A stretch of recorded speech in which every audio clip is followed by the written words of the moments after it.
श्री शुद्धचावर वरेण्यकुटुम्बजातम् कुर्याकुसेलिय सुकीर्तितपुण्यवन्तम् मातृप्रदेशसमुदाय गुरुत्तमं त्वां भक्त्या तथा सविनयं नितरां नमामः।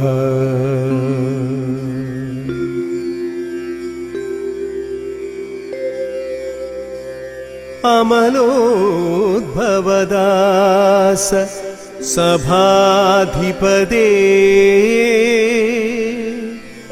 नियतं प्रभुमेशगणाभयद वनितायति संघविधातृगुरो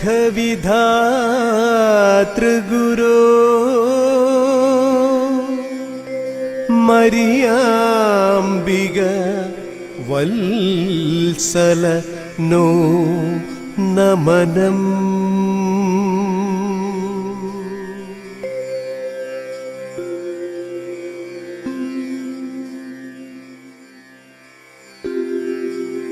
श्री शुद्धचावर वरेण्यकुटुम्बजातम् कुर्याकुसेलिय सुकीर्तितपुण्यवन्तम् मातृप्रदेशसमुदाय गुरुत्तमं त्वां भक्त्या तथा सविनयं नितरां नमामः।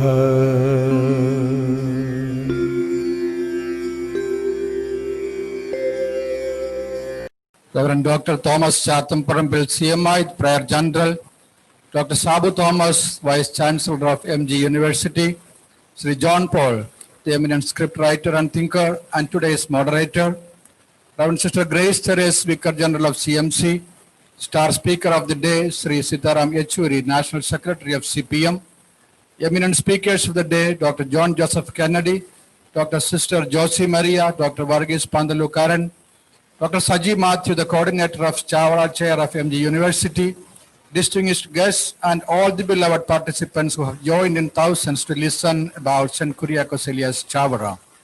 Good evening. It is easy to tread the trodden paths. It is easier to follow the beaten tracks behind a successful leader. It is still easier to do something that anyone may be able to do in an advanced era of modern technologies. To think differently, to plan for the generations to come, to do something that changes the demography of social life, that too leading the life of a sannyasi in a monastery in the 19th century, when the social taboos and caste and religious boundaries kept people segregated from each other and from social mobility. That is not an easy task.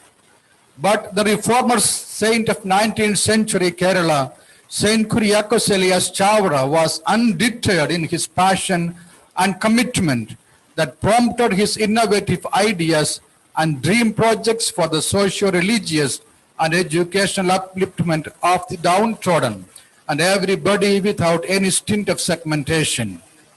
Life of Saint Chavara is a big book where each chapter consists of many volumes. In today's webinar, we are concentrating on only one aspect of his multifaceted life, namely his educational contributions.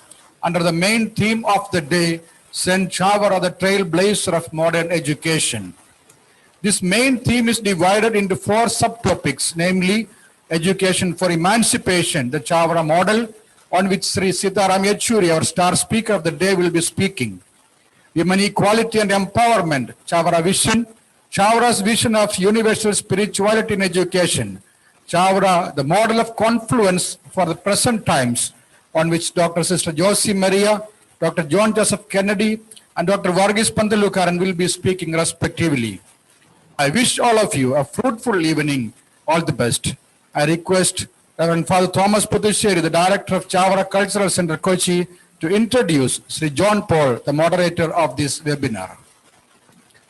Good evening, dear respected dignitaries. It's my pleasure and privilege to introduce Sri John Paul, moderator of today's national webinar. He was the founder General Secretary of MACTA, personally Vice Chairman of M.K. Sanu Foundation, and associated with many blockbuster films for the last 4 decades. He is a well-known senior script writer in Malayalam, having contributed scripts for 98 films, winner of state, national, and international awards, and a noted resource person of media studies in a number of universities. He has authored 30 books, a regular columnist in magazines and TV programs.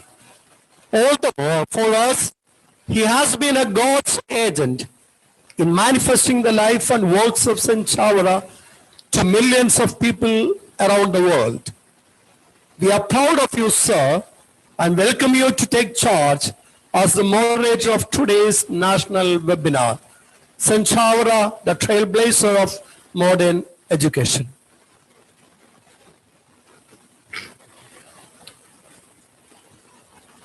Good evening to all. I thank Father Thomas Puducherry for the nice words he has spoken about me.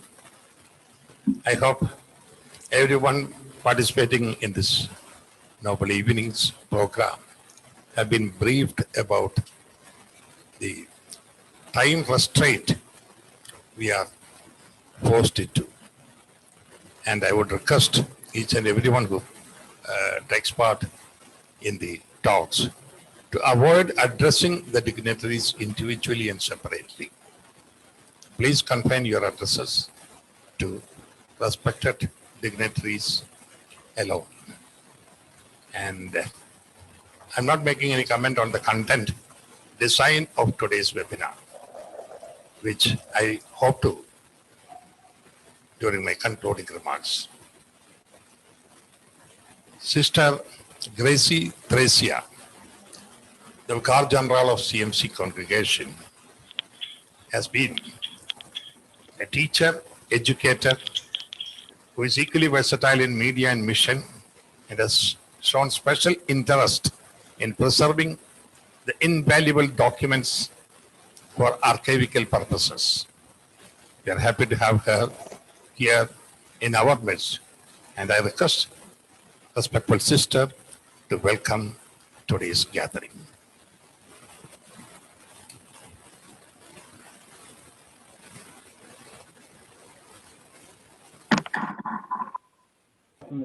Respected Father Chathambarmil, Prior General CMI, Dr. Sabu Thomas, Vice Chancellor of MG University, Sri Sitaram Yechuri, CPM General Secretary, Sri John Paul, Moderator of the sessions, other speakers, and all participants of the webinar. Good morning to one and all. Good evening.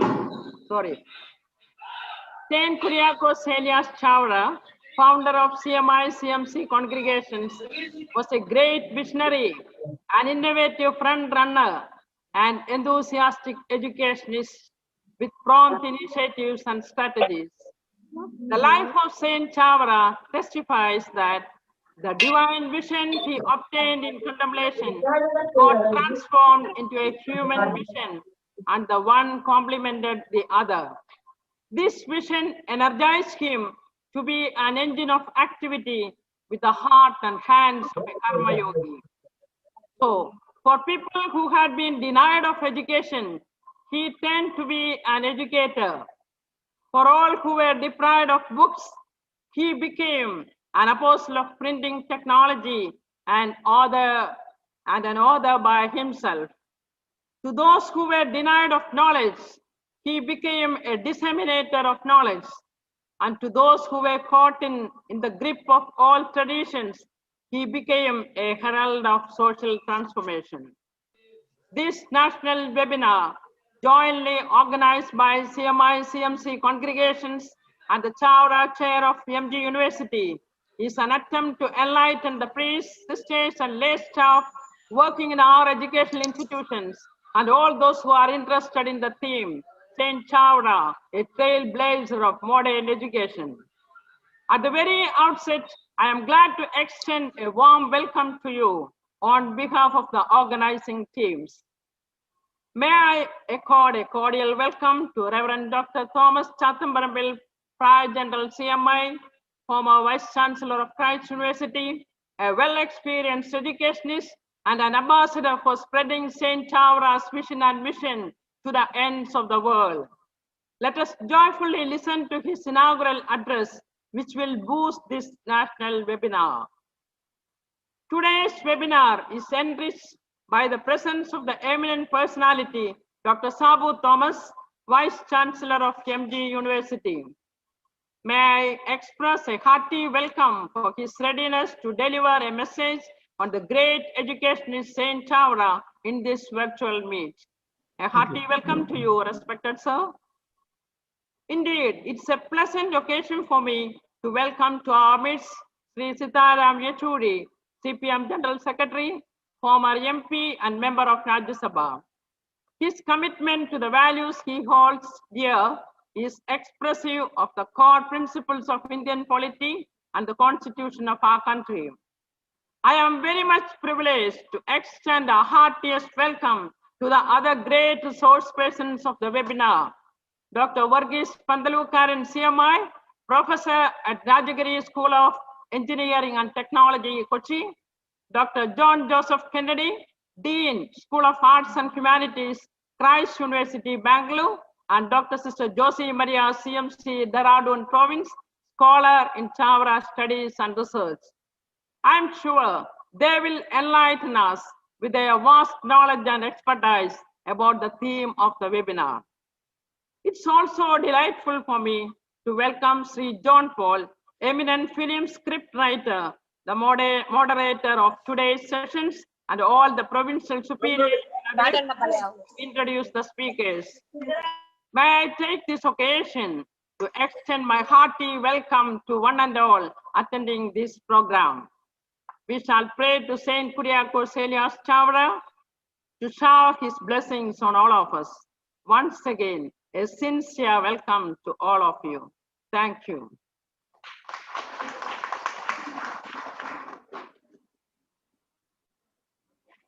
His life for educating people in different fields. For 33 years, he was serving the nation in Christ College and Christ deemed to be University at Bangalore as the teacher, principal, and vice chancellor. At present, he is the prior general of CMI congregation. May I request Reverend Dr. Thomas Chathambarambil to deliver the inaugural address.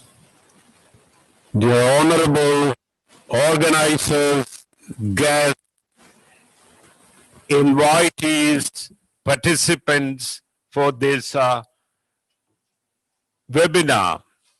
It is nice to see all of you.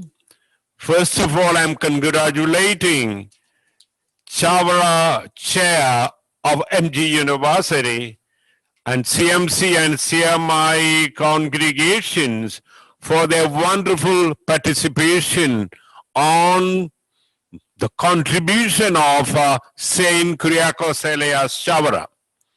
I may be just giving you a glimpse of Saint Chawra's contribution. As you are aware, in 1831, Saint Chawra inaugurated St. Joseph's Monastery at Mananam. But more important is, who are the participants of that program? It was a team of people. Other than Christians, there were people from the other religions. That shows how open those days the people who were connected with all these kinds of thinking and development. And Saint Chavra was very smart to go and understand different languages. Other than his mother tongue, it was little different from today, Malayalam. He was aware of Sanskrit. He was very much aware of Latin. And he was very much aware of the neighboring state language Tamil and many European languages. Unless he was not aware, it was difficult for him to connect to the people. And that made him a unique person to connect to the grassroots people. And what we are going to discuss mainly his contribution on education. Saint Chavra was really a visionary. In 1846, he was very much fond of creating a school. And a school, you have to understand, an elementary school, a small school, with people students from different communities, irrespective of caste and creed and gender, irrespective of religion. That kind of thinking for a person, that to a Catholic priest in those days was not normal. But he made this extraordinary decision, extraordinary thrust to transform the society. And he was a person definitely to give this kind of philosophy to so many people. So he said the blindness of the people in lack of education should be changed through the divine knowledge and through the real knowledge about other subjects. And he was again a person, other than in Mananam, he contributed a lot for the transformation of girls, transformation of women, starting a craft school at Kunamau.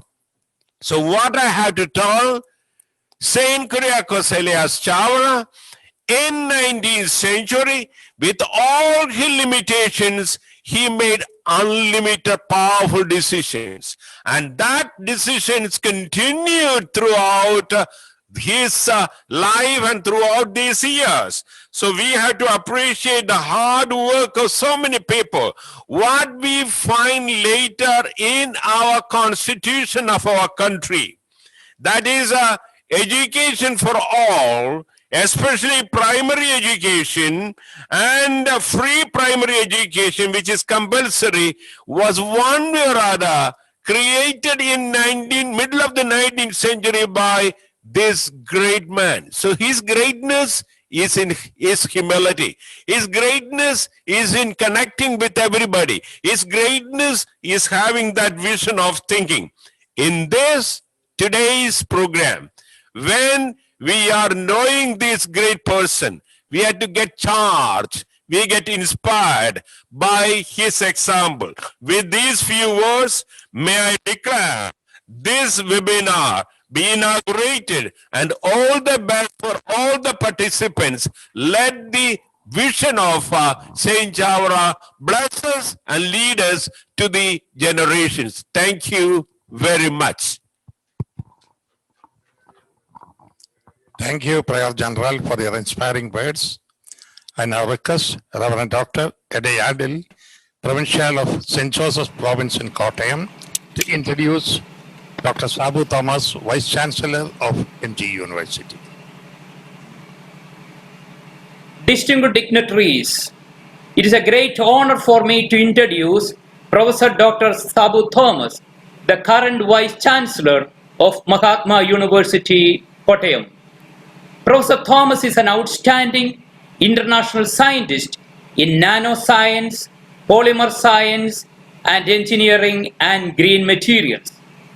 Professor Thomas has received more than 30 national and international awards, which include FRSC UK, Distinguished Professorship from Joseph Stephen Institute, Slovenia, Dr. APJ Abdul Kalam Award for Scientific Excellence, Trilla Academician of the Year, Fellowship of the European Academy of Sciences, to name a few. Professor Thomas is one of the most productive researchers in India.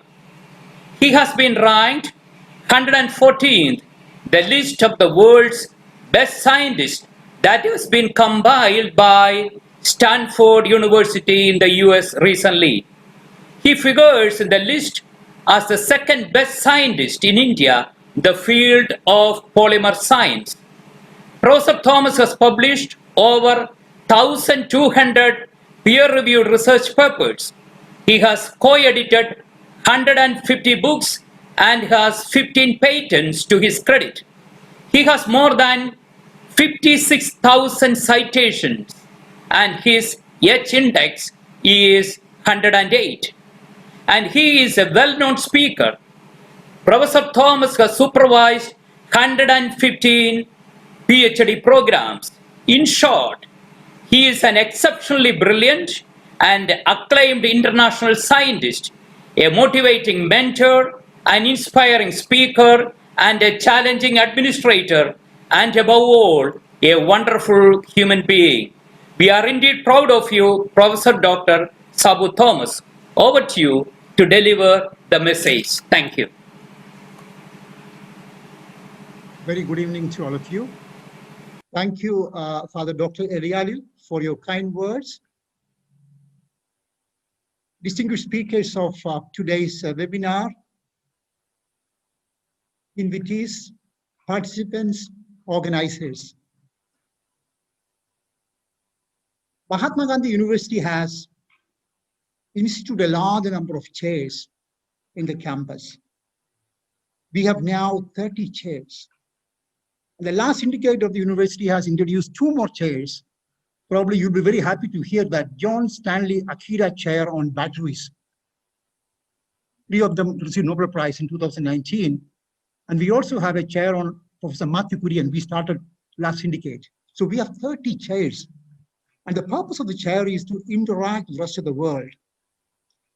And we invite academics, we invite great personalities, politicians, technocrats, administrators as visiting professors of chair. And I'm glad that Mahatma Gandhi University is working closely with the Chawra Center for the Chawra Chair. Right now, the Chawra Chair is chaired by a brilliant academic, left philosopher, and a writer, Professor M.K. Sanu. And these chairs actually strengthen our trans, multidisciplinary approach. Coming to Chawra Chair, Chawra is a great personality, a multifaceted personality. Born in 1805 in Alleppey, in Kainagiri, he was a Catholic priest, a social reformer, the first male saint of India, and founder of 2 important congregations, CMI and CMC. Chawra initiated great reforms in Kerala society, much before Srinarayana Guru, much before Chattambi Swamigal, much before Vakam Abdul Qadir Mauladi. He's a great social reformer. He was born in a Catholic family, but he spent the whole his life for the downtrodden, for the marginalized people. We have a fantastic example. He started Sanskrit school in 1846. And Chawra was the first Indian who dared to admit untouchables to the school. Chawra was the first Indian who dared to teach Sanskrit to the untouchables. He introduced so many reforms, the so-called midday meal, that is being followed by several states, including Kerala. The concept of PDRE that inspired many people to donate a small amount of their money to needed people. And Chawra was the first to introduce the printing press in Kerala. And he taught us the principles of self-reliance, Chavara did not actually buy a press from Europe. He indigenously designed a press. He was a great engineer. Additionally, Saint Chavara was a great writer. There are fantastic examples, his chronicles, his spiritual writings, his letters, his liturgical writings, his prayer teaching. And he is a great institution builder. See, fantastic CMI has been made by him. CMC has been made by him, fantastic institution builder. And he was a lover of trees. A fantastic example is our mangoes. He planted mango trees everywhere. Let me tell you, we need great reformers for this country. Let me all tell you the situation of the country. Look at the inequality index of the country. If you look at the world ranking, inequality index, the India's position is 129 among 158 countries from the bottom. Look at the gender inequality in the country now. India's position is 123 among 160 countries from bottom. Look at the labor participation. Male labor participation is 76% and women labor participation is only 20%. Look at Human Development Index. India's position is 131 among 189 countries. Look at the Academic Freedom Index. I'm representing Mahatma Gandhi University. Look at the Academic Freedom Index. Our value is 0.352. Look at Europe, the value is 0.98. Look at Canada, the value is 0.99. And you might know what has happened in JNU last year. Look at the happiness index of India. We are 144 among 160 countries. Pakistan's happiness index is 66. So we need great reformers like Chavara for this country to fight for equality, to fight for social justice, to fight for secularism, to fight for sustainability, to fight for inclusiveness, to fight for diversity, to fight for accessibility, and to fight for excellence. And today I am really happy that we have Comrade Sitaram Yechury, the CPM General Secretary, who is going to talk on education for emancipation, the Chavara model. And we have Dr. Josie Maria. She's going to talk on women equality, empowerment, Chavara vision. And we have Dr. John Joseph Kennedy, the Dean of Christ University, going to talk on Chavara's vision on universal spirituality in education. And we have Dr. Varghese Pandulukaran. He's going to talk about Chavara model of confluence for the present times. I'm sure all these talks will be extremely interesting. And I wish all the best for this meeting. Let us have lots of discussion. Let us have brainstorming discussion meeting. And I wish all the best for this meeting. And I have my colleague, Dr. Saji, with me as a coordinator of the Chavara chair. And I wish all the best for the moderator, Sri John Paul. So have a wonderful evening. Have a wonderful discussion. Thank you so much.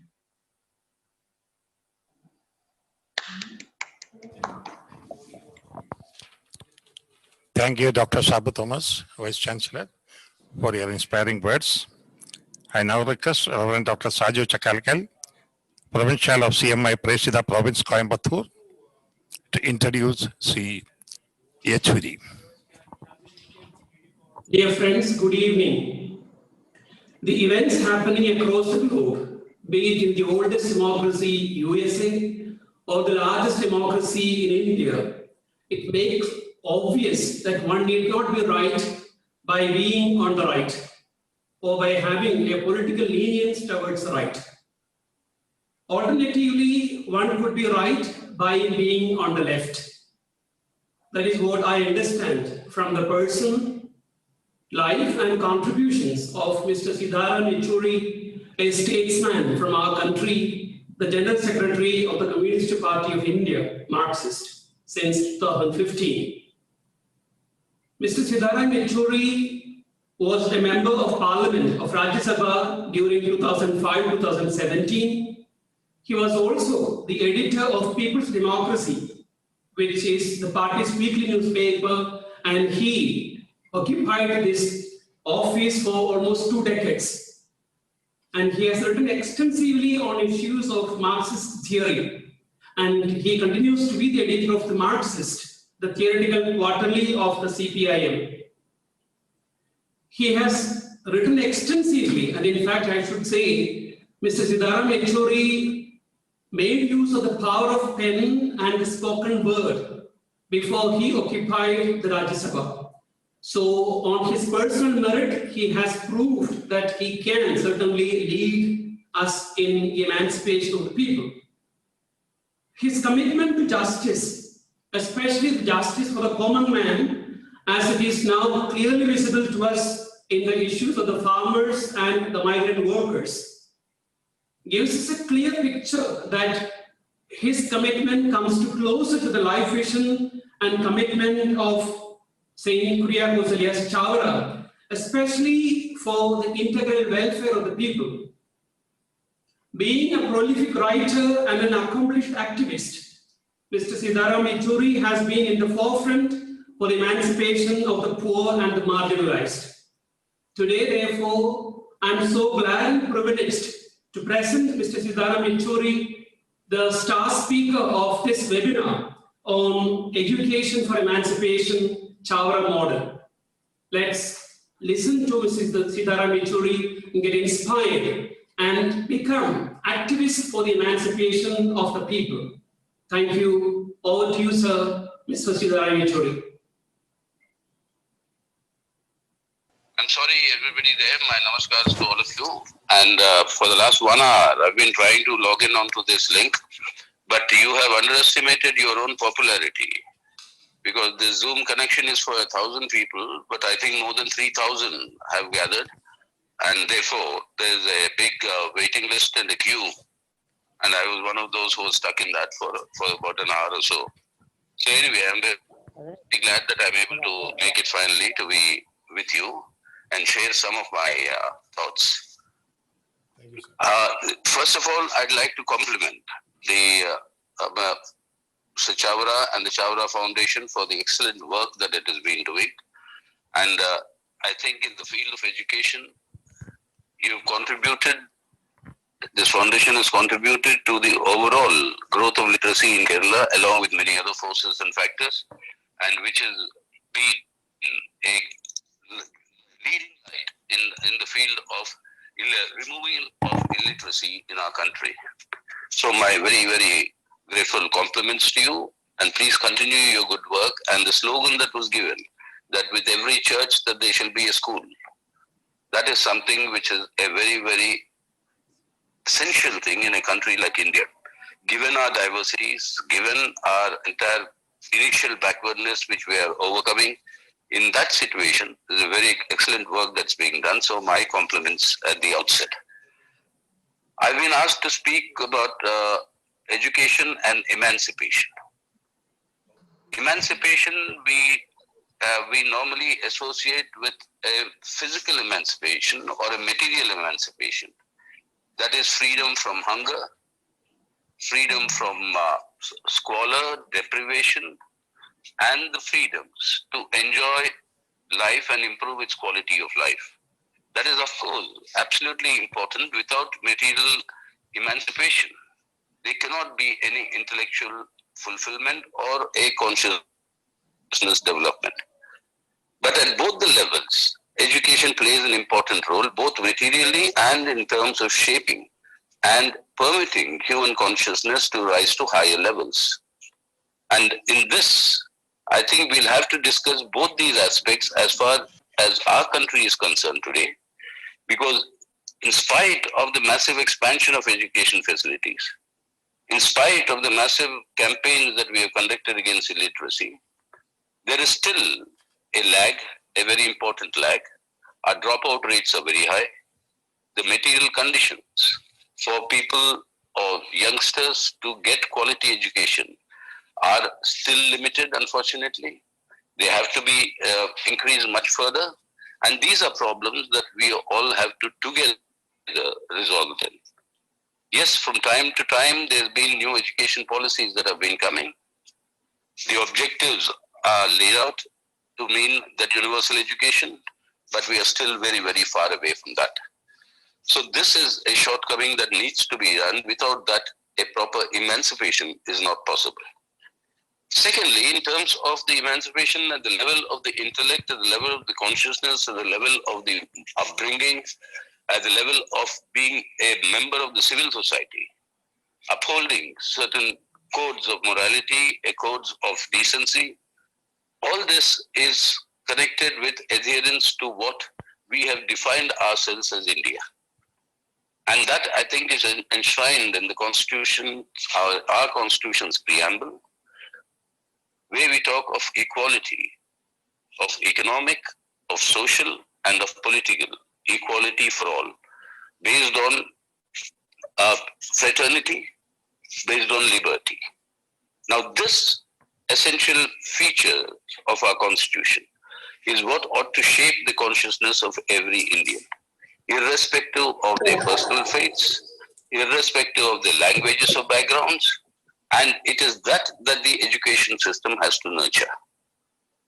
Unfortunately, we have situations where governments of the day have brought in new education policies, and some of them, and particularly the one that is currently being implemented without being properly discussed in the parliament, without taking into account the inputs given by a huge number of stakeholders, and in a hurried manner, this is being implemented, whereby the entire education system in our country is virtually being revamped.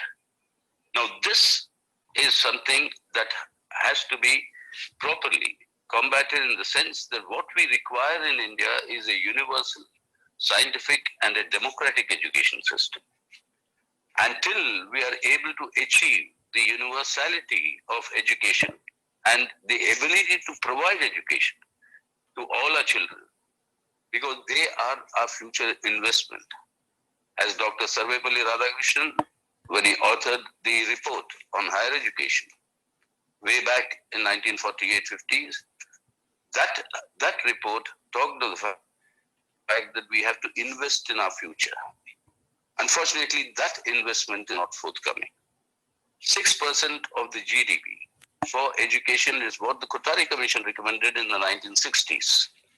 We are today in 2020, a full more than half a century over, but still we haven't come anywhere close to that target.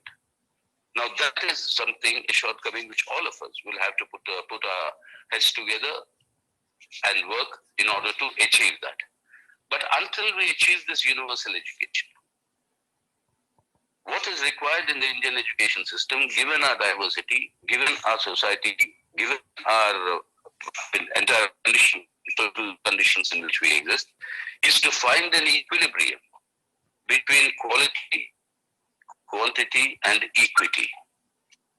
And this is absolutely important in Indian social conditions, that quality, quantity, and equity, this triangle has to be on a stable footing. And in order to achieve that in a stable footing, we will require to have very conscious policy interventions, which instead of going in that direction, unfortunately what we see today with this new education policy is that it is going in a different direction, whereby the richness of Indian history, the confluences through which Indian history and civilization evolved, various confluences through which it has come through, of languages, of cultures, of religions, of traditions. And all these confluences is what contributed to the richness of our civilization. Instead of that, the effort is to reduce it and straitjacket it into a monolithic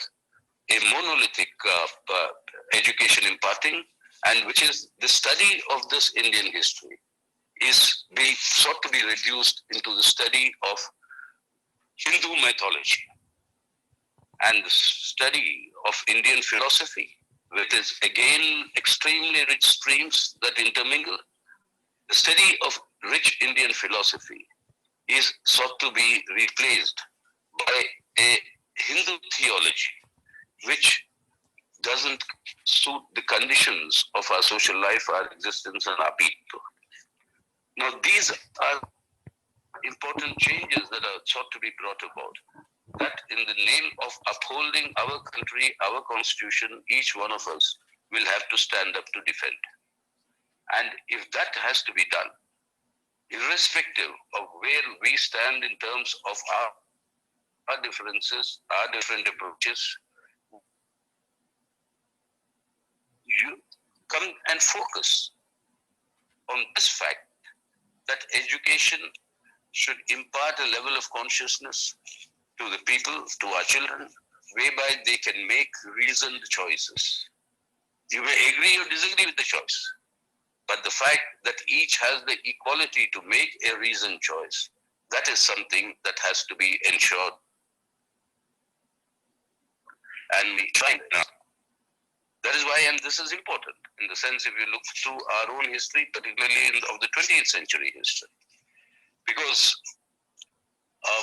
the perennial question that arose during the 20th century, particularly in the first half of the 20th century, was that how is it that the people of Germany, the German people, who were the inheritors of the legacy of a very rational philosophy, those German people, how did they end up embracing the ideology of fascism? How did they embrace the ideology and thinking of fascism? And here, the seminal work that was done by George Lucas points to the fact, he called it the destruction of reason. The destruction of reason removes rationality from discourse. And in place of rationality, if irrationality comes to take its place, then even the most rational and the most enlightened of societies can degenerate into such situations. And that is something we have to guard ourselves against in our country today, particularly in the current atmosphere in which we are all living. And that is why, remember, I think we have to relearn from the wisdom of the biblical times, where it says, for the evil to succeed, the good only has to be silent. We can't afford to be silent. We have to restore the tradition of reason, the tradition of rationality. And if these have to be restored, both in order to prepare and invest in our future, that is our youth, by giving them a scientific, democratic, proper education whereby we equip them to arrive at reasoned conclusions and reasoned choices that they may make, and in this process uphold the very fundamentals of the Indian Constitution, which is under severe assault today. That is why it is absolutely necessary.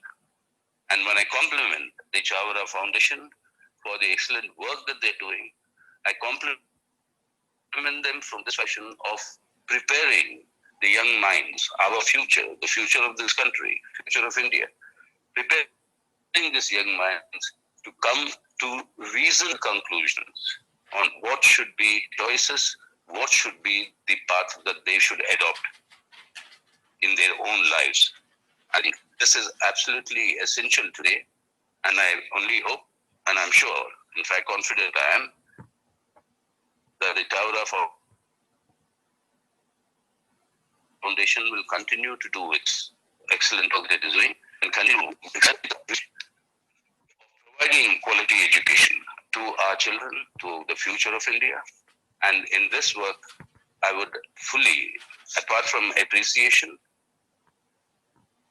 will fully support the activities that you will take to ensure achieve our education in our country. So despite the initial technical glitches that we have had, I'm glad I've been able to at least share some thoughts with you. And I'm sure there'll be future occasions in better times when we don't have to face this pandemic and the sort of restriction that we have now. And hopefully that we'll be able to overcome this health emergency that has gripped the world and move forward to higher civilization levels. And with that confidence and I once again compliment the Chavra Foundation and wish you all the best in your future endeavors. Thank you very much. Thank you, Yasharan Yechuri. Saint Chavara was a contemporary of not only Max Muller, Siddhi Baba, Swati Tirunal, and Don Bosco, but he was a contemporary of Karl Marx as well. So progressive minds have to fly together. I thank you for your vibrant words. And now I request Sister Anupama Matthews, Provincial of CMC Bhopal Province, to introduce Reverend Sister Dr. Josie Maria.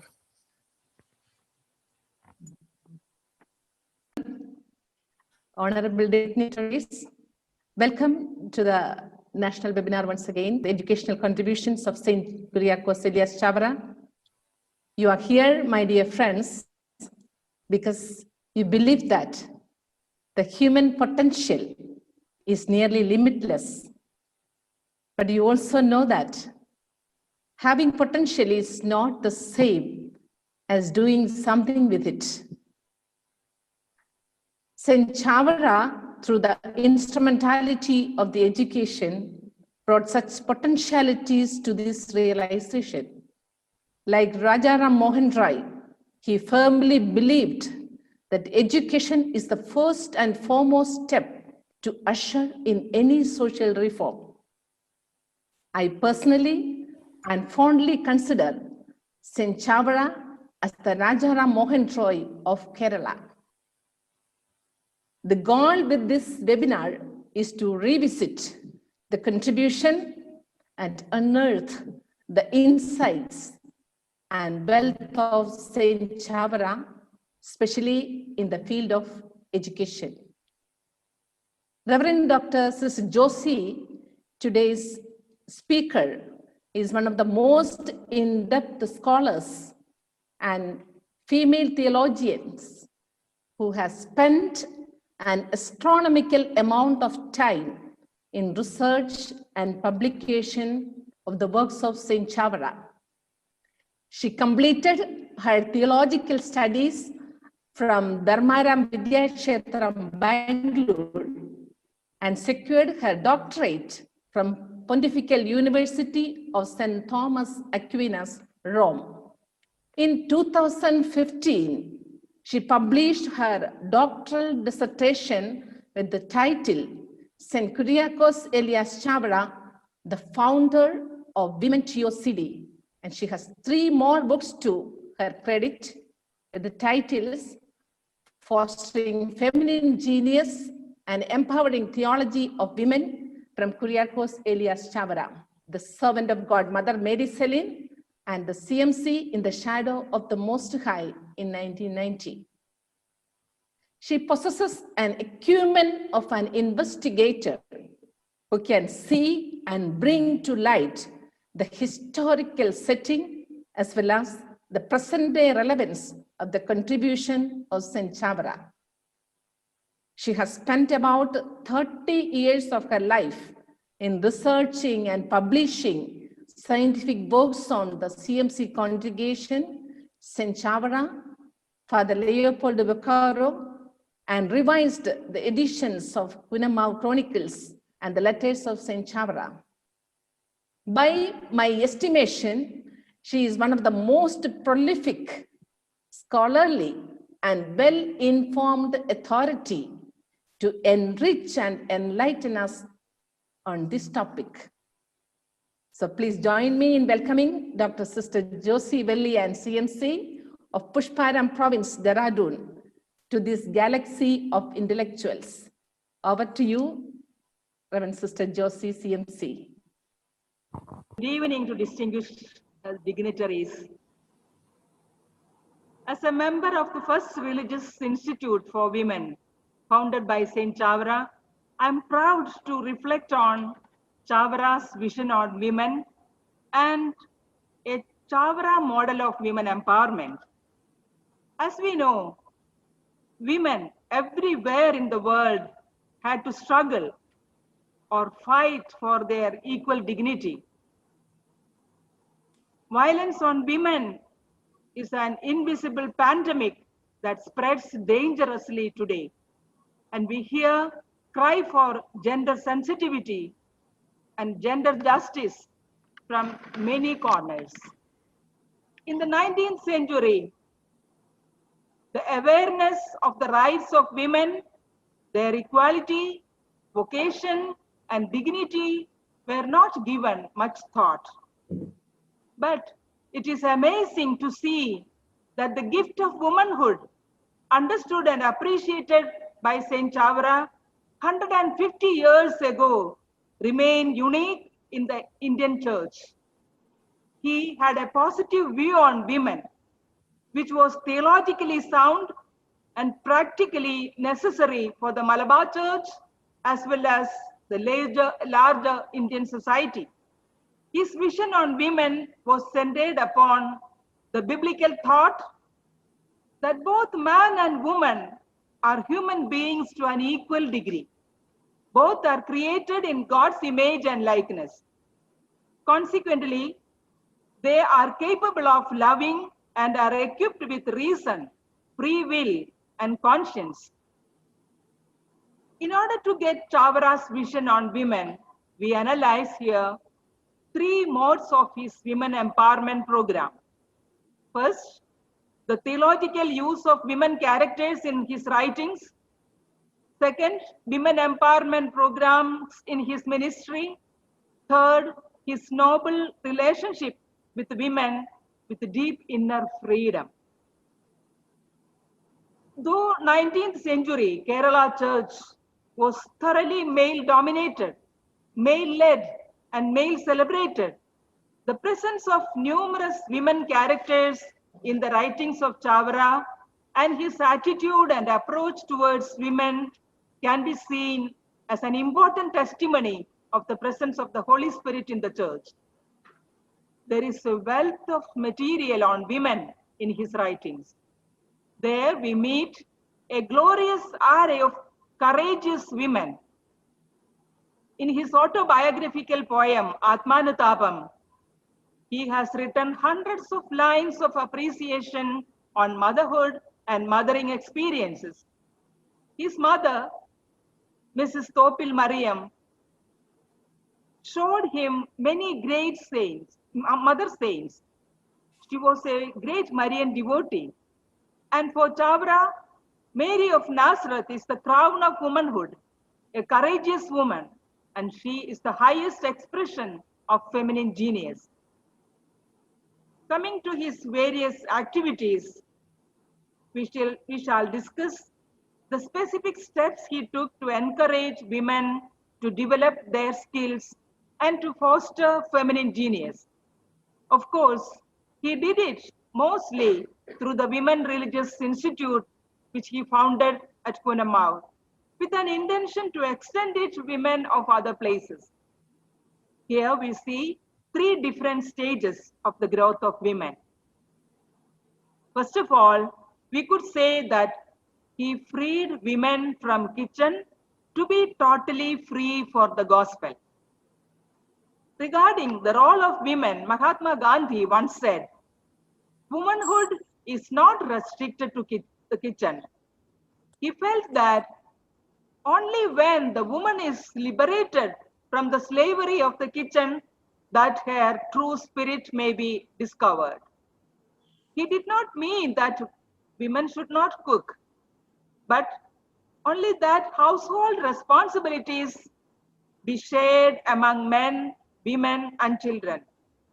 Kitchen binds the women that their minds cannot become free for other things. Realizing this fact, when the founders of the first religious institute for women were planning for the lifestyle in the convent, first thing they did was freeing the sisters from kitchen work. It was a real freedom for them. He freed them and engaged them in other serious activities such as reading books, writing on paper, learning different languages, playing musical instruments, composing poems, developing their artistic talents and dramatics, training in proper accounts keeping, caring for the temporalities of the convent, and train them in various handicrafts. The first volume of the Chronicles of Kunamav Convent, written by Sister Anna, one of the first members, who was specially trained by Saint Chavara, stands out as one of the important feminine writings of the 19th century. By introducing a special lifestyle for the sisters, Chavara was telling the world that women deserve to lead a dignified life. The second step was empowering women through education.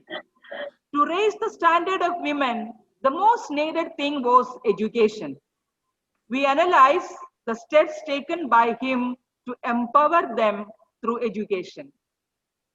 On the first day of the inauguration of the Bamboo Mat Convent on 13 February 1866, Chavara wrote in his diary that he introduced the sisters to the art of writing on paper, playing musical instruments, and training in handicrafts.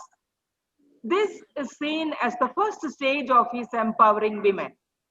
This was the day one for them to write on paper with pen and ink. Second stage is teaching them various languages such as Latin, Syriac, Tamil, etc.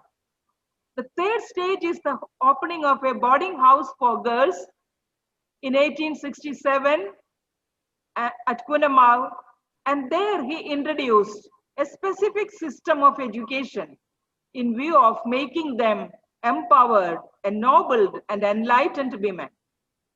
He took extra care to lead them to contemplative prayer. He shared with them the methods to grow in contemplation. Arrangements for economic independence and financial security of women was the next step.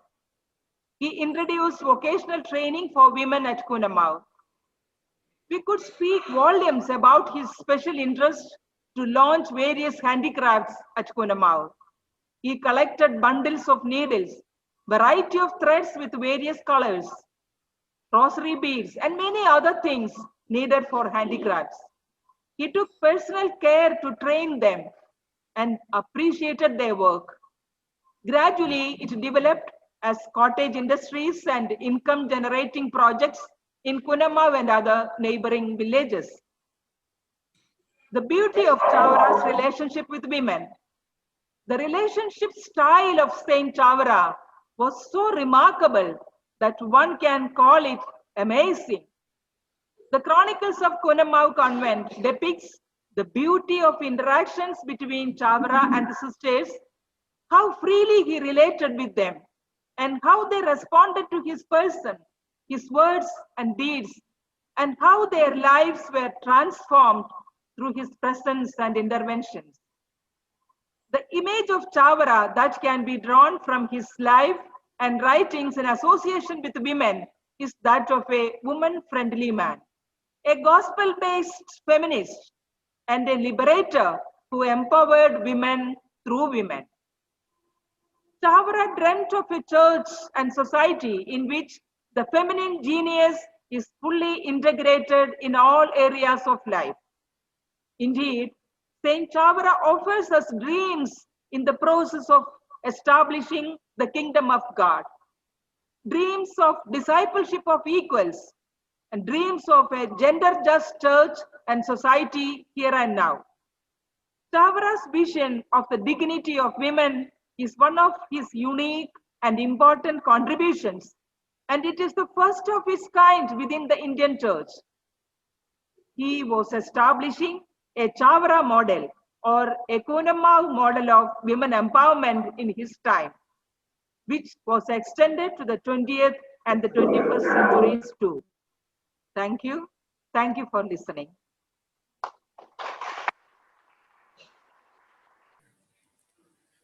May I request Dr. Thomas Thekil, CMI, the Provincial of St. Thomas Province, Calicut, to introduce Dr. John Joseph Kennedy. respected dignitaries, I would like to introduce and happy to introduce Professor John Joseph Kennedy. Dr. John Joseph Kennedy joined Christ University in 1990 and continues to inspire and motivate the student community and faculty fraternity in different capacities. Currently, Dr. John Joseph Kennedy is a professor of English and Cultural Studies and Dean of Arts and Humanities at Christ University, Bengaluru. With a rich experience of 3 decades in the field of higher education, his contribution to teaching, learning, and research has been hugely inspirational to the student community at large. His areas of academic interest include post-colonial studies, cultural studies, film studies, subaltern studies, and diaspora studies. He has published 4 books and several papers in reputed academic journals in these areas. Besides, he has contributed immensely to enriching the rich body of knowledge through talks and lectures in national and international conferences. Currently, he is also extensively involved in educational leadership, faculty development, and mentoring several institutions in India and abroad. Professor Kennedy has always admired the CMI vision of education and the contribution of St. Kuriakos Elias Chavara. Inspired by all these, he creatively involves the holistic education process of Christ University and builds many other institutions in this level.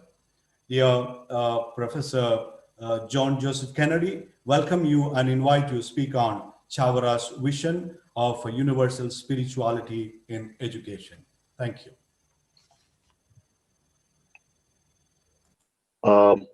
Thank you very much, Father Thomas. Can you hear me? Am I audible? Okay. Yes, sir. A very good evening to all my friends and colleagues gathered for this wonderful event. And right at the outset, let me thank Father Thomas C. Matthew, the Prior General of the congregation, and Father Martin, the General Counsel for Education, for giving me this wonderful opportunity to talk about St. Chavara's legacy. As you all know, the topic that I'm going to deal with is Chavara's vision of universal spirituality in education. Let me, make it very clear that this is my reading, my understanding of St. Chavara, his works written about him by others, and so it's my own interpretation. So it could be subjective, but at the same time, remember, this is a lay perspective, of what Chavara stands for in terms of universal spirituality in education. So 2 important words that we must. Sir, could you please unmute again? Sorry for the trouble. Yeah, can you hear me now? Yes, thank you, sir.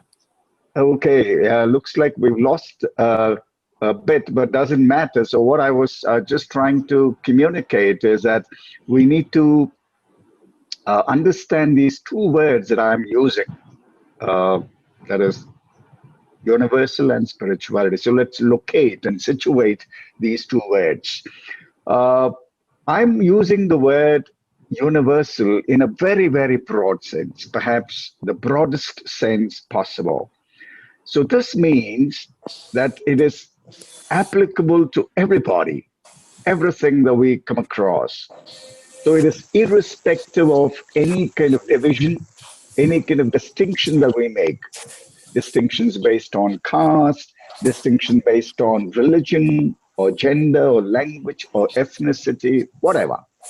So in other words, it is inclusive of both time and space, and it's relevant to everybody.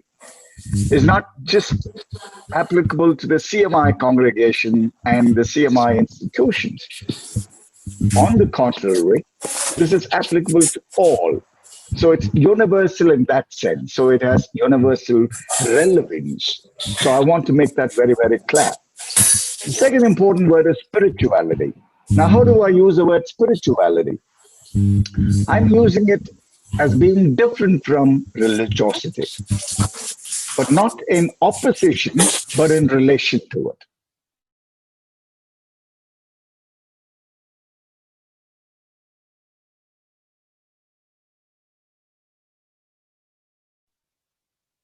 Looks like there is some problem where the audio keeps getting muted. So I was talking about spirituality. Can you hear me? Am I audible? Yes, yes. Okay. Yes, yes. There's some, disruption on and off. Okay, I was talking about using the word spirituality here. So I'm saying this is being different from religiosity, but not in opposition, but in relation to it. And it's not synonymous at the same time. So it's complementary to religiosity. So why am I emphasizing this? Because I'm trying to connect this with what Chavra perhaps thought of what education should include. What are those qualities, that education must include? Because his emphasis was on building certain qualities, character formation.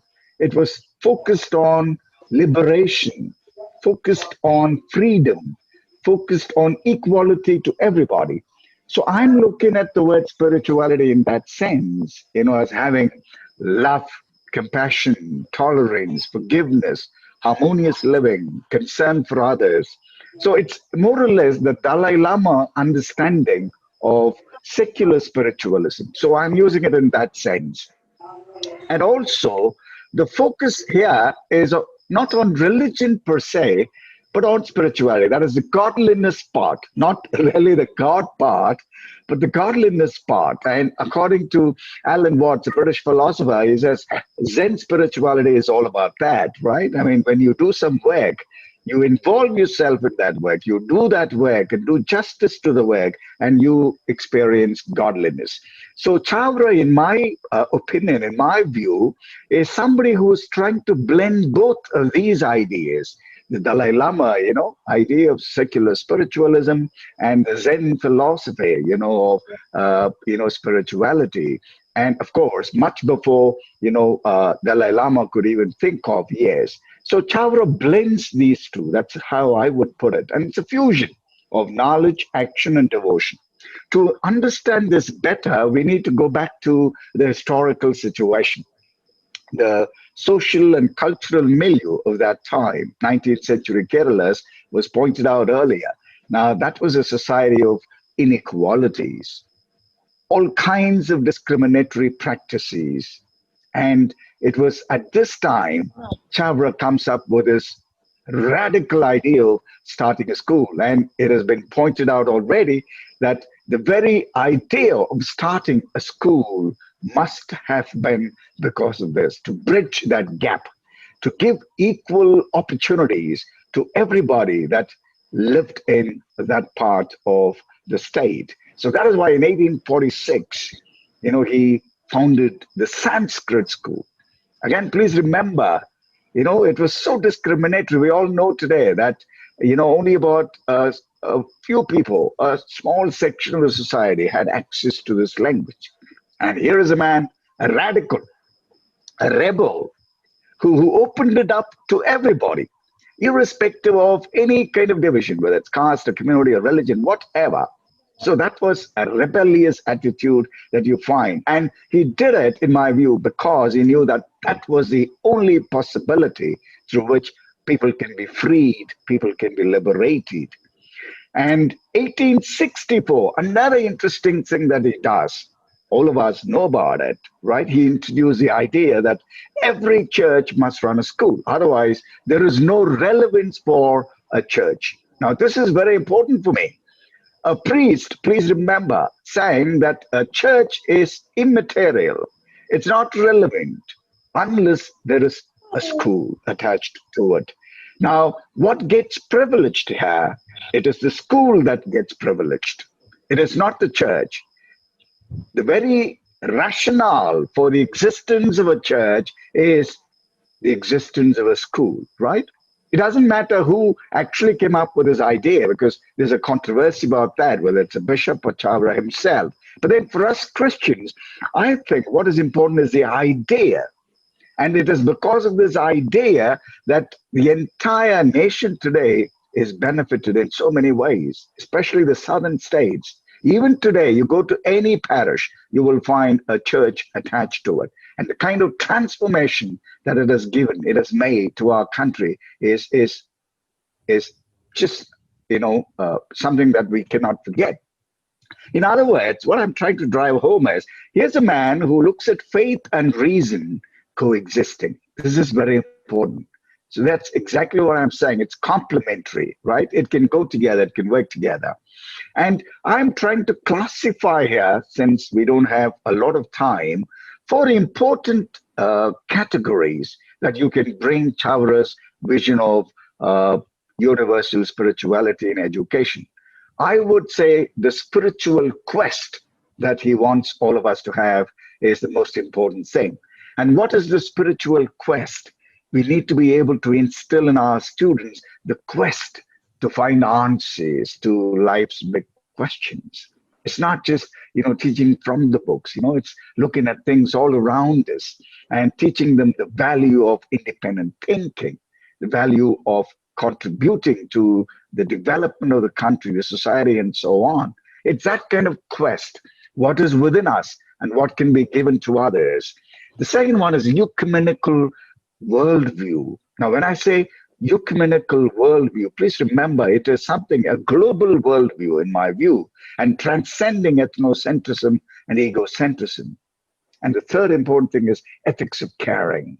Ethics of caring for everybody, caring for all people around us, all things around us. And that is spirituality in my view. Charitable involvement. I mean, as students, young people, we need to be instilling, educating them in the importance of looking after everybody. And of course, equanimity. Now, no matter what happens, how do we conduct ourselves? These are the 4 broad categories. And under this, there are certain specific, qualities that I think Chavra's legacy, educational legacy, we must all remember and therefore, incorporate and implement in all our, systems. Now, the most important thing I would say is, innovation and creativity. Look at his own life. And I'm drawing all this from his own life, what he did, what he said, and what people have written about him. Now, the example of starting a printing press, despite all the odds, and starting daily in Malayalam language. And he was a pioneer in all of these things. So innovation and creativity, do we have that in our own curriculum? Or do we still follow the same old practice of, cramming our students with information, not giving the scope for them to think and, contribute on their own? So knowledge dissemination is important, but we should be able to allow them, give them the scope to produce knowledge also. And then the leadership part, leadership marked by humility. For me, that is very, very important. Chavra is a multifaceted personality. He was known for many things. He did publish books. He was a polyglot, as mentioned earlier. He was a philosopher. And yet, he was down to earth. He was down to earth. He was very humble. I think this is the kind of leadership, that we must have today. And he was somebody who encouraged entrepreneurship. And that is something that we all need to look at very seriously, very carefully. And the printing press is a very good example of that. And most importantly, as Mr. Echuri pointed out again, inclusivity. And today, in my view, this is absolutely crucial, especially in today's context, because today we are looking at a situation where people are getting polarized, divided on the basis of so many things, on the basis of religion, on the basis of caste, on the basis of language, so on and so forth. And Chavra, I'm sure, is somebody who was much, much against it, and he would want that legacy to continue in our education system. Bring in that cultural plurality, bring in that diversity, make people, celebrate the differences. And that is what the spirituality means. Environmental concerns is another very important thing that Chavra was for. And that is another element, that is another aspect that we need to look at very seriously. Faith and reason for Chawra coexist. They have to coexist. They have to come together. There has to be a harmonious living. So these are some of the elements, in my view, going by what he said, what he did, and what he preached. In all of his teachings, you will come across all of these aspects. So he was a rebel. At the same time, he was down to earth when it comes to some of these things. And he transformed the entire Kerala society. Because if you remember, 19th century, Swami Vivekananda said that this is a madhouse when he was describing Kerala. He said it was a madhouse. It was in that sense, that people were discriminated against. And he brought in the element of equality, the element of justice, the universal consciousness that we're all talking about. And this is what spirituality for me means. And this is what I think spirituality for Chawra means. And this is the kind of universal spirituality that we are looking at in our own educational system. So with these words, let me again tell you that this is a legacy that we all need to continue. And thank you for this wonderful opportunity. Thank you very much. Thank you for your meaningful words, Dr. John Joseph. I'm so sorry. Mr. John Joseph Kennedy. I now request Reverend Dr. Joshi Paritukara, Provincial of CMI Mary Mother Province in Hyderabad, to kindly introduce Dr. Varghese Pandalukaran. Friends, good evening. It is my pleasant privilege to introduce Dr. Varghese Pandalukaran CMI, Professor at Rajagiri School of Engineering and Technology. He holds a PhD in Mechanical Engineering from Stuttgart University, Germany. The 3 books he authored in 3 different languages have brought him laurels in the literary world. They are well received and highly appreciated by a large academic audience. The first one in Malayalam, a drama book entitled Buddhan Veendum Chirikkunnu, translated as Buddha Laughs Again, has won him the Endowment Award of Kerala Sahitya Academy in 2000. The second, in German language, Die Lehre Jesu als Schlüssel zur Lebensfreude, published by the well-known publishers Lit Verlag in Germany. And the third book in English, Condemned to be Creative, which I would like to call as the magnum opus on creative thinking skills, which I have recommended in many forums. Currently, Dr. Varghese serves as the director of Rajagiri Media, and he is the publisher of Pallikudam, the Education Observer, a family magazine for educating families. I am delighted to welcome Dr. Varghese to this eminent assemblage on this virtual platform for his awaited presentation on the theme, Saint Chawra, Model of Confluence for the Present Times. Over to you, Dr. Varghese. Thank you, Dr. Joshi. Kathara, the provincial of CMI Mary Mother Province, for your kind introduction. I'm happy to speak at this national webinar on the topic, Chawra, a model of confluence for the present times. My personal tryst with the education revolution championed by St. Kuriakos Elias Chawra and Archbishop Bernardo Bacinelli began as I chanced upon the etymological meaning of the word Pallikudam, which is prevalent in the South Indian languages of Malayalam and Tamil. A quick research revealed to me that the word Pallikudam is of Pali origin, the language in which the original teachings of Sri Buddha were composed. In Pali language, Palli refers to a Buddhist monastery and Kudam to something attached to the Buddhist monasteries with obvious reference to a school which is usually attached to Buddhist monasteries. Now, the decree promulgated and implemented by these great sons of Catholic Church in India called for building Pallikudams within the premises of the parish churches of then Archdiocese of Varapolli. They insisted that these Pallikudams are open to all sections of society, irrespective of their caste, creed, or gender. I consider this declaration of Pallikuppam Pallikudam in 1864 as a milestone event in the history of education in India. Let me explain. Ananda Kumaraswamy, the author of the 1943 book Hinduism and Buddhism, asserts that Sri Buddha came to restore the ancient ways of the awakened and wanted to restore the Sanatana Dharma. Buddha believed that the original meaning of Sanatana Dharma was severely crippled by the corrupt Brahmins who conspired to perpetuate their power and privilege by developing a caste superstructure. They did it by denying education to large majority of people and by reserving it to the upper castes.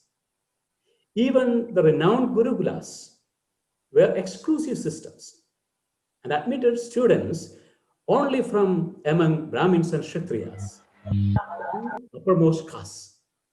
Remember the fate of Ekalavya, by birth, who had to offer his thumb as Guru Dakshina, or better, as a punishment for learning archery from Dronacharya in secrecy. Pathashalas, the later avatars of Gurukulas, also practiced caste-based discrimination in the admission of students. The Buddhist schools, which were later known in the South Indian languages as Pallikudams, were the only education institutions of ancient India that admitted students from all castes, creeds, genders, and nationalities.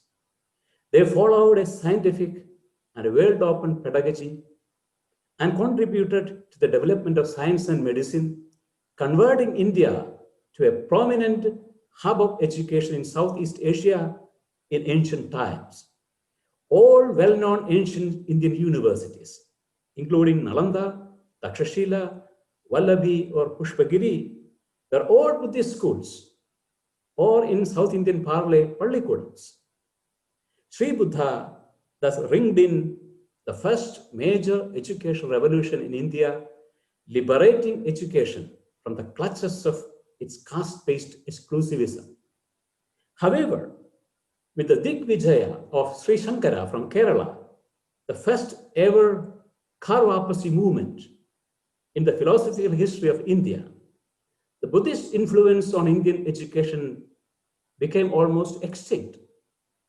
Sri Shankara was a staunch advocate of caste system. Only towards the end of his life, he realized the folly of the caste system and its mismatch with his own philosophy of Advaita. From an outcast, a Chandala, Manisha Panchagam, his later work bears witness to his conversion. Irrespective of this conversion, caste system reigned supreme all over India ever since. All efforts to wean Indian aristocracy away from the benefits of caste system failed miserably.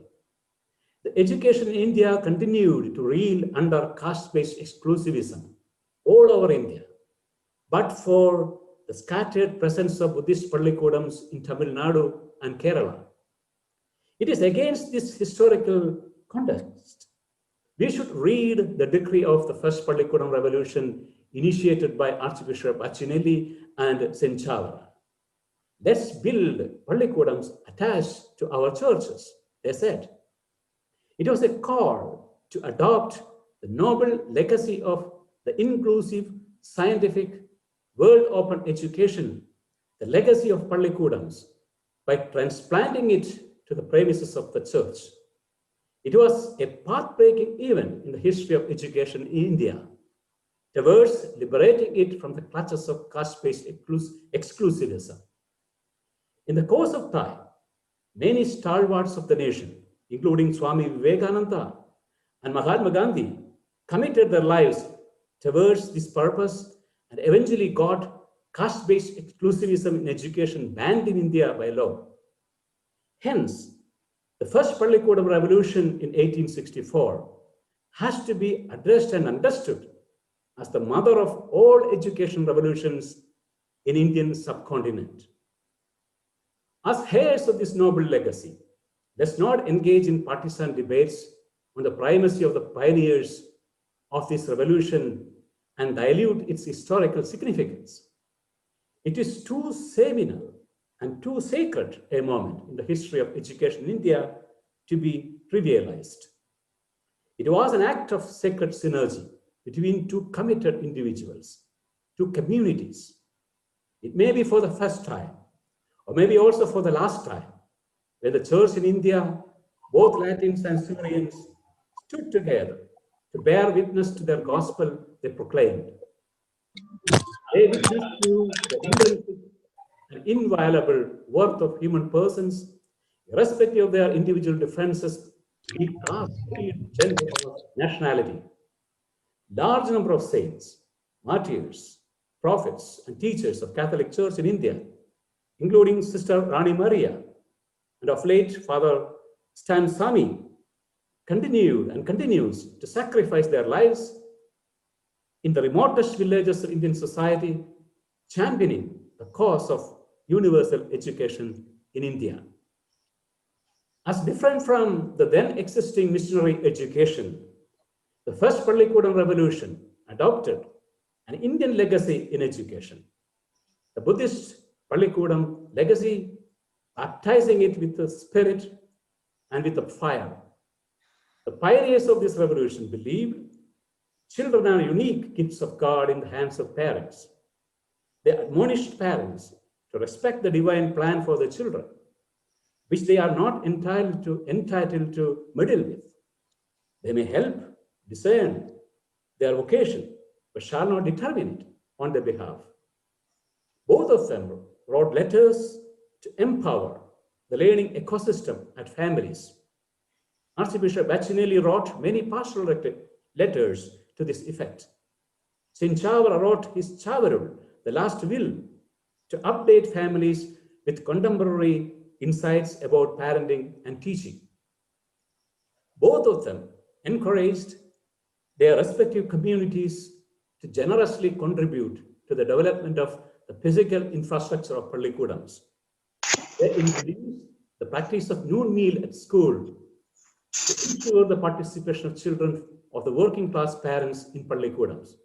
Yes, together they laid a strong foundation to a truly Indian Christian legacy in education. It was a saga of unparalleled synergy, an ideal model for confluence for the present times. As we celebrate the 150th death anniversary of Saint Chavara, it is time for us to reflect over the grand legacy of synergy and confluence, the great champions of Indian Christian education, immortalized through their selfless collaboration. The CMIs and the immediate heirs of this reaches out to about 6 lakhs educated families across India through circa 1,000 excellent education institutions, armed with more than 30,000 committed teachers today. How far does the sacred synergy unite us to harvest the fruits of the seminal work of these masterminds? How far do our institutions bear witness to the unique Indian Christian legacy or Pallikudam legacy of education? How far did we nourish and further develop this legacy to establish a mature Indian Christian education culture? I personally believe that it is time to start a second Pallikudam revolution to remove the last hurdle in the path of universalization of education in India, namely the terrible cost of the quality education. Being in private sector, education at our institutions remains too costly and unaffordable for large section of society in India today. Can we make use of synergy and technology to reduce the cost of education at our institutions? Can we update and empower the educating families who have put their wards in our education institutions in a cost-effective and efficient manner? Can we reach out to the households of India with the fragrance of Indian Christian education or Pallikudam education? Let me answer you in the affirmative. Yes, it is possible. Based on some initial experiments, we at Rajagiri Media are successful in developing a pedagogy of the Gen Next, a modern Pallikudam pedagogy. Based on this pedagogy, develop for entrepreneurial learning, which is meant to be distributed to all households of India. Tomorrow, on Monday, we start a training program for the first batch of about 50 volunteers and interns from across India who have joined hands with us in this unique initiative.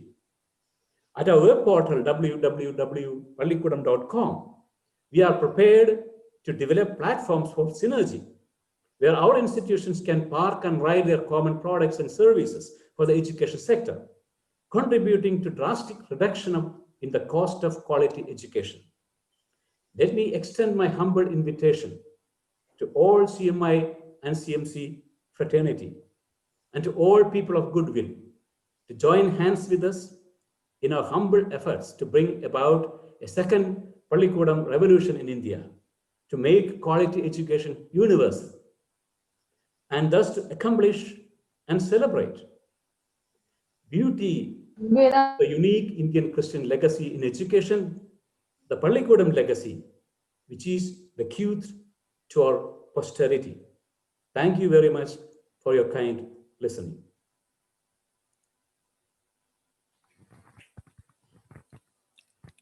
Thank you, Dr. Pandurkaran.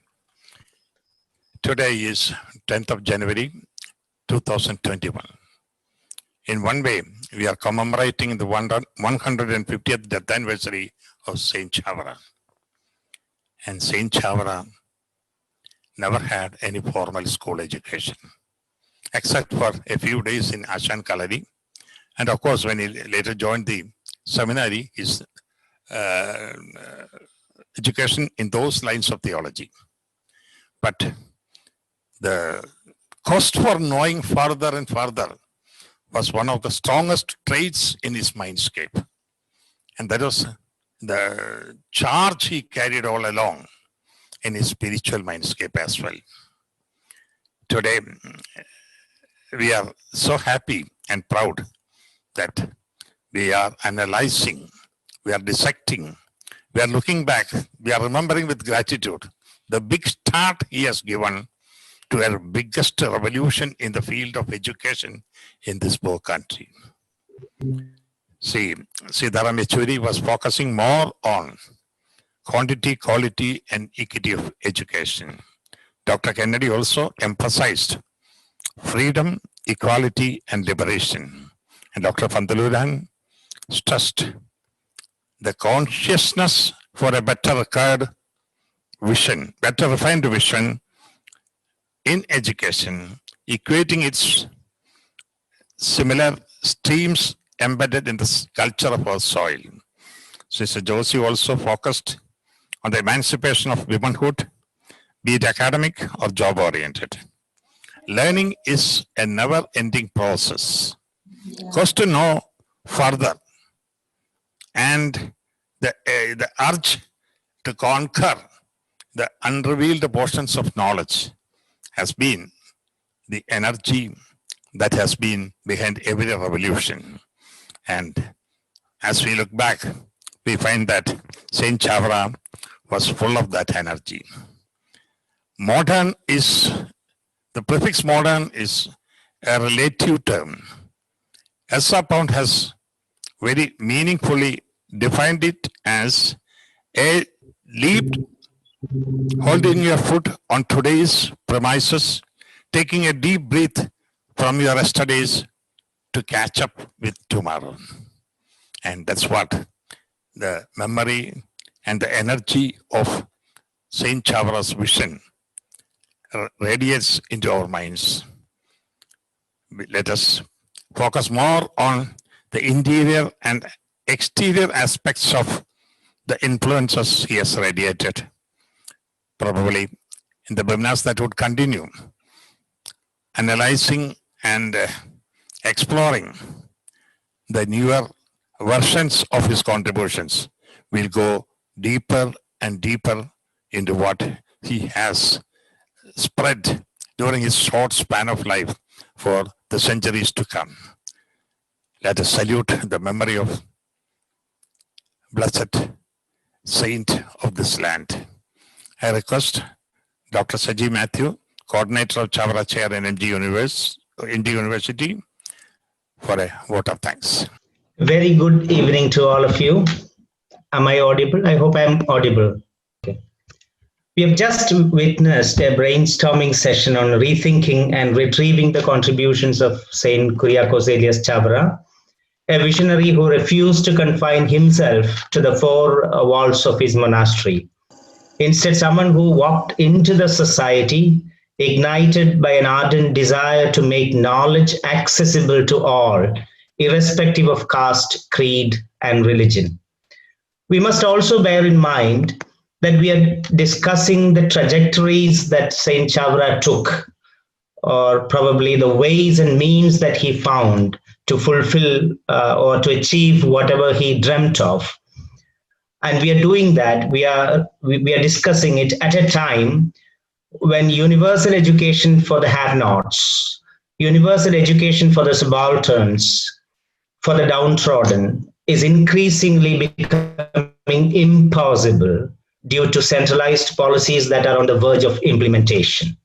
And in that sense, I think we are doing it at a right point of time in history, because the very act of retrieving or rethinking the contributions of Saint Chavara is a radical act in the sense that we are indirectly challenging certain trends that are increasingly being found in the policies formulated by authorities from time to time. So with these remarks, let me now perform my duty, or the duty vested in me as the coordinator of Chavara Chair at School of Letters, Mahatma Gandhi University.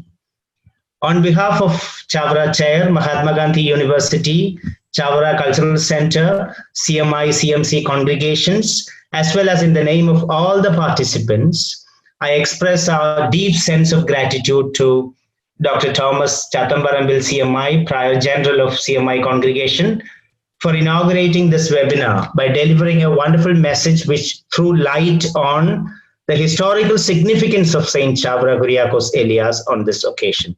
Thank you, Father.